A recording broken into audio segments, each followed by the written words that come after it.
ஒடுக்கப்பட்ட மக்களுக்கான பாதுகாப்பு சட்டம் தவறாக பயன்படுத்தப்படுகிறது.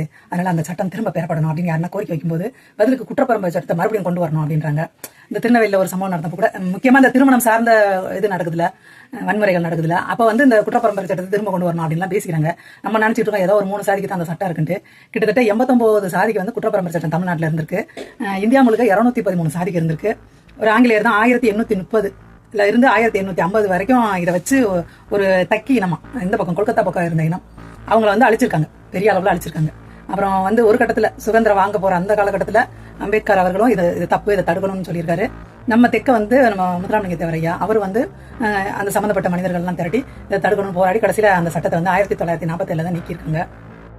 தமிழ்நாட்டில் 89 சாதிகளை வந்து குற்றப்பரம்பரை சட்டத்தில் இணைச்சாலும் ஒவ்வொரு சாதிக்காரங்க தனித்தனியாக போராடி அதுலேருந்து தங்களை விடுவிச்சுக்கிட்டாங்கன்றாங்க. இதில் இன்னொரு விஷயம் என்னன்னா, சொந்த வீடு நிலப்புலம்லாம் இருக்கிறவங்க வந்து அவங்கள கொஞ்சம் நெகிழ்வுத்தன்மை இந்த சட்டம் கொண்டு வந்துச்சு. வீடு வாசல் இல்லாமல் உழைச்சி தான் சாப்பிடணும் அப்படின்னு இருக்கிறவங்கள தான் கடுமையாக அந்த சட்டம் பாதிச்சிச்சு. தமிழ்நாட்டில் 89 சாதிகளை குற்றப்பரம்பரை சட்டத்தில் இணைச்சாலுமே அந்தந்த குரூப்பை அவங்க தங்களை வந்து அதுலேருந்து வெளியே எடுத்துக்கிட்டாங்க. ஏதாவது ஒரு சட்டம் வரும்போது அவங்க முயற்சி பண்ணி அந்தந்த சாதிகாரங்க அவங்க பக்கத்தில் இருக்கிற நியாயத்தை சொல்லி தங்களை வெளியே எடுத்துக்கிடுவாங்க. அது மாதிரி குற்றப்பரம்பரை சட்டத்திலேருந்து அவங்க தங்களை வெளியே எடுத்துக்கிட்டாங்க. இதில் ஒரு 20 சாதியை ஒரு யூடியூபர் போட்டிருந்தார்.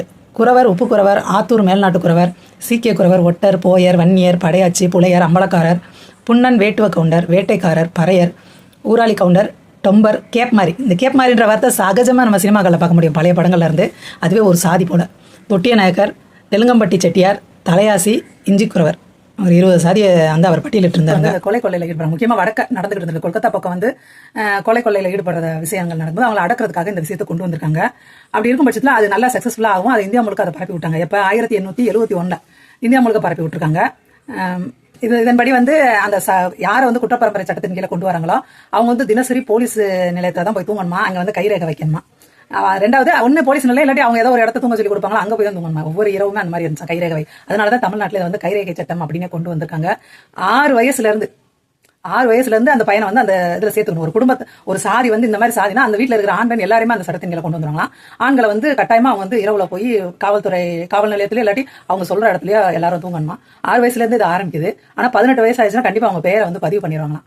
அவங்க டெய்லி வந்து 18 வயசு ஒருத்தவங்களுக்கு ஆயிடுச்சுன்னா தினசரி போய் போலீஸ் ஸ்டேஷன்ல வந்து அவங்க கை நாட்டு வைக்கணும். அங்கே அவங்க சொல்றபடி அவங்க கேட்டுக்கணும். அந்த மாதிரி இருந்தா இந்த மக்களை வந்து இவங்க நினைச்ச நேரம் வந்து ரெய்டு பண்ண முடியுமா, கைது பண்ண முடியுமா, வாரண்ட்லாம் தேவையில்லை அப்படின்னு இந்த சட்டம் இருந்துச்சாங்க.